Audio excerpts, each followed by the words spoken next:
It's funny you mentioned raw chocolate because that's the recipe we are talking about today. Wait. Raw chocolate is just delicious and it's very easy to make. You need two main ingredients, cacao butter and cacao powder. And then once you have that base, you can basically do whatever kind of chocolate you want. So you melt the cacao butter really, really low. I suggest using it in a crock pot. Melt it and then add a sweetener, maple syrup or honey, a healthy sweetener. And then you stir in really quickly the cacao powder, and it's going to make this creamy, like yummy chocolate, liquidy chocolate.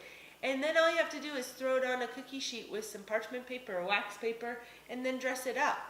So we recently, we've done our raw chocolate event, which we had all kinds of different kinds, I guess, right, of chocolate. So we did almond and coconut, pistachio, goji berry. What else, Drew, did we do? Is it peanut butter? Peanut butter. Yeah, there's a lot of different options you can use. Just get creative and have some fun with it because it just really depends. My favorite is orange zest.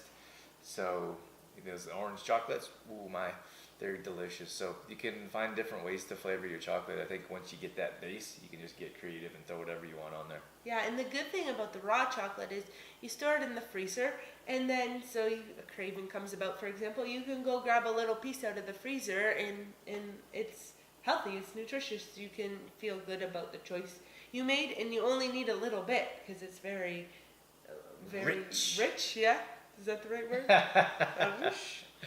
Yeah, so that's a good alternative for cravings. Give that a shot.